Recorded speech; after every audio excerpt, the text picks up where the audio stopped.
सामने आइए थोड़ा सा। आप चले जाना सामने। मेरा हाथ में ना है, आपको जीतने नहीं देंगे। अभी पत्ता कुत्तों को डाला जाता है। पटका कहो भैया, पत्ता काय के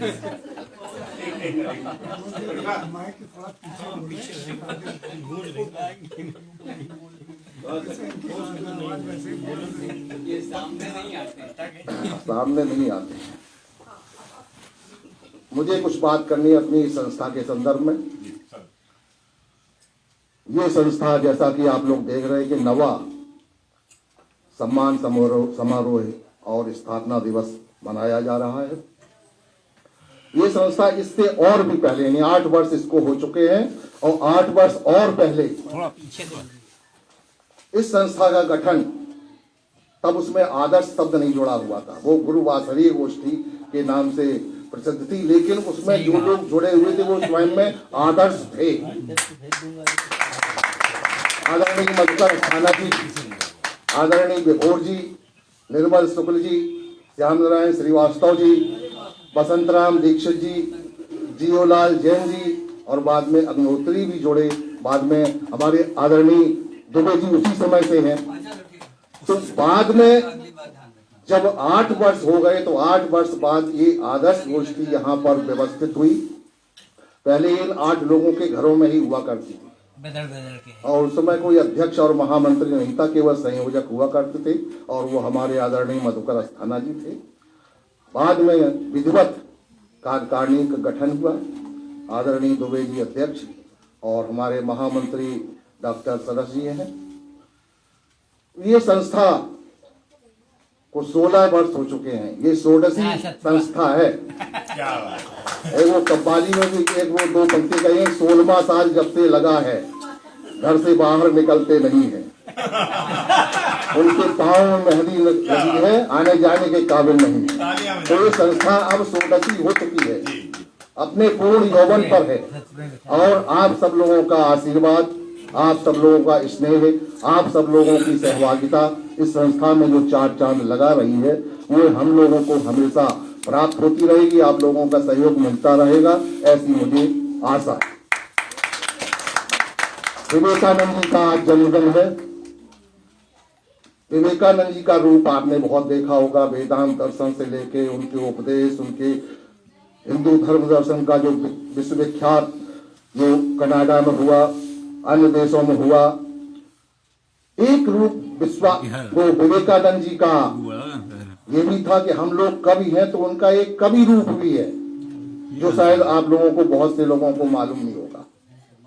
और उन्होंने बांग्ला, संस्कृत और अंग्रेजी 3 भाषाओं में कविताएं लिखी हैं और उनकी कविताएं बहुत बड़ी बड़ी होती थी और हमेशा देशभक्ति से संबंधित, अपनी भारतीय संस्कृति से संबंधित ही कविताएं उन्होंने लिखी। एक कविता उन्हीं की मैं पढ़ना चाहता हूं जो उन्होंने बांग्ला में लिखी थी और उसका अनुवाद निराला जी ने हिंदी में किया। वो कविता मैं पढ़ना चाहूँ। वैसे उनकी कविताएं बता दूं कि उन्होंने काली द मदर अंग्रेजी में लिखी है, द सॉन्ग ऑफ द सन्यासी इंग्लिश में है। एक बंगाली में कविता उन्होंने लिखी थी, नाचुकता हाथे श्यामा, यानी इसका हिंदी अर्थ है नाचे श्यामा गली गली। The living god, the 4th of July, to an early violet, the search, ये उनकी कविताएं।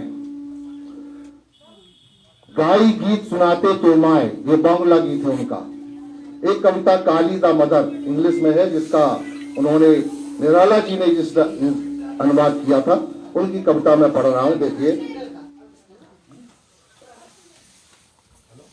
कि छिप गए तारे गगन के, बादलों पर चढ़े बादल, कांप कर गरजा अंधेरा, गरजते तूफान में सत, लक्ष्य पागल प्राण छूटे, जल्द कारागार से तुम, जड़ समेत उखड़ कर हर बला पत्ती साफ करके, शोर से आ मिला सागर, शिखर लहरों के पलटते, उठ रहे हैं कृष्ण नभ का, स्पर्श करने के लिए द्रुत किरण जैसे अमंगल की हर तरफ से खोलती है मृत्यु छायाएं सहस्त्रों, देह वाली धनी काली आधी व्याधि बिखेरती है, नाचती पागल हुलस कर आ जननी आ जननी आ आ, नाम है आतंक तेरा मृत्यु तेरे श्वास में है, चरण उठकर सर्वदा को विश्व एक मिटा रहा है, समय तू है सर्वनाशिनी आ जननी आ जननी आ आ, साहसी जो चाहता है दुख मिला जाना मरण के, नाश की गति नाचता है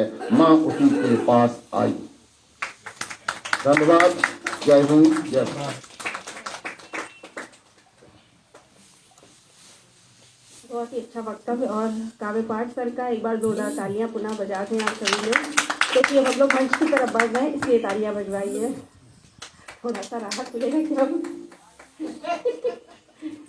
कुछ लोगों के चेहरे में पढ़ रही हूँ, इसलिए मैंने ये बात कही है। और मैं बिना किसी भूमिका के सीधे सीधे आज से विशिष्ट अतिथि आदरणीय विश्वास सर को आमंत्रित करती हूँ, आप आए और अपना काम करें। अब तो सर के सम्मान में तालियां बजनी है।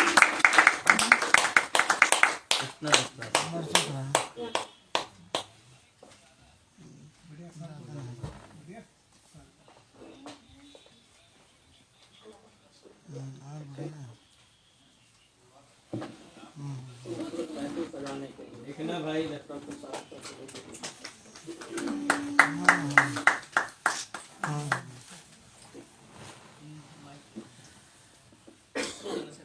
बस कुछ चंद हमारा शेर हाजिर करूंगा। शीशे में चढ़ी गर्द हटाने में लगा हूँ, शीशे में चढ़ी गर्द हटाने में लगा हूँ, मैं सोए हुए मुल्क को जगाने में लगा हूँ। और एक बेरुखी रुख पर न हो, तलखी न हो आवाज में, बेरुखी रुख पर न हो तलखी